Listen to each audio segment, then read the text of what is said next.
Nasubukan nyo na bang makapaggulay ng kamyas o itong ginataang kamyas? Isa ito sa pinakatipid na ulam namin noon. At yan naman ang ipapakita namin sa inyo ngayon.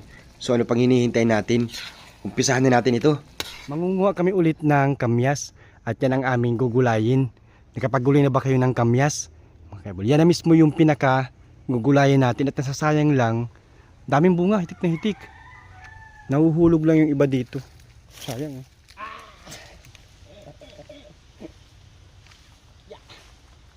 Napakabigat ko ng mga ka-eyeball. Hirap na hirap nang umakyat.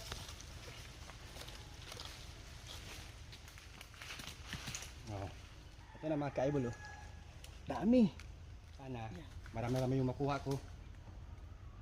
Para mas marami kami magulay. Marami makaulam. Sarap ito. Pakita namin sa inyo kung paano namin ito ginugulay. Itong kamyas. Sardinas lang ang katapat nito. Limati na ito. Yung mga pinsan ko nangunguha din at buburuhin nila yung kamyas. Shout out kay Ison at kay Kuya Edmond. Yan. Mga import natin ngayon. Let's go. Ganito po karami. Lahat na nakuha namin na kamyas, napakarami po. Halos mapuno yung basket.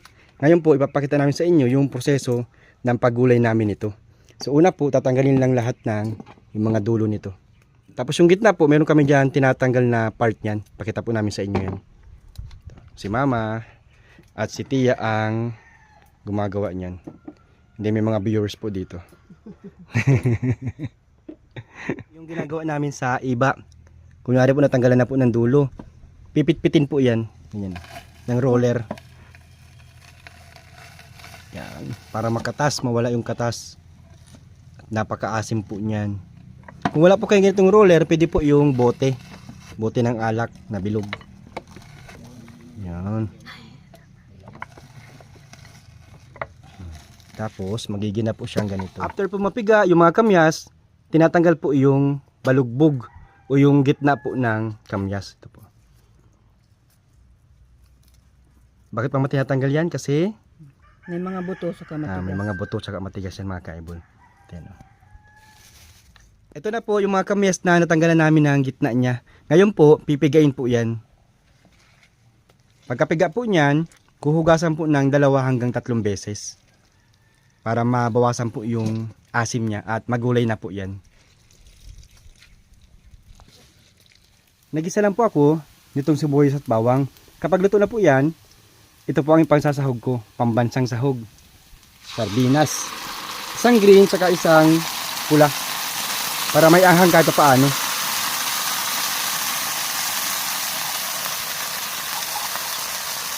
Haluin lang po natin kunti.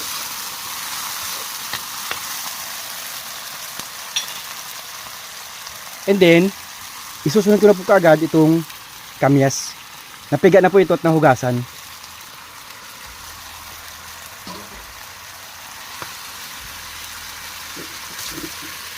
Halo-haloin po natin yan.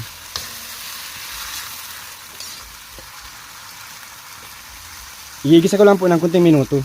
Kalipas lang po ng 3 minuto, maglalagay na po ako ng paminta at ng asin. Mix po natin. Haluin po natin.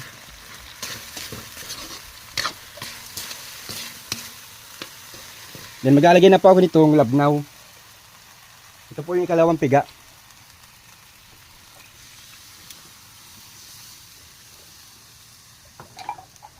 Pako lang po natin yan.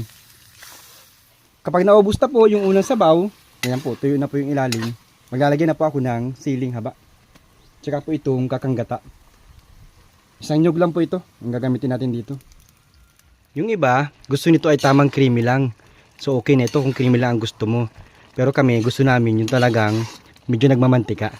Kaya pakukulang ko pa ng mas matagal-tagal. Ganitong pagkaluto, okay na yan mga ka-eyeball. Creamy siya, at the same time, nagmamantika ng konti. Sarap nito mga ka-eyeball. Ginataang kamyas. So kain na naman. Ito na po ang aming ulam for today. Ginataang kamyas. Noon kapag tagbo ng kamyas, yan yung madalas na ulam nila mama. Pero ngayon, ano na lang daw yan, parang cravings na lang nila. Ito kasi noong mga panahon yung isa sa mga pinakatipid na ulam. Ngayon, naisipan lang ni mama, ay nagluto. Yan po. Nagkikwento kanina si mama. Yan daw yung madalas nilang pang-ulam. Tama? Mm. Sarap manghang. Kapag tagbungan ng kamyas. Ulam. Pag walang ulam. Yan ang pinakamabait. Kuya Bun. Oh. Sarap. Sarap. Oh. So yun lang po. See you on our next vlog. Bye-bye.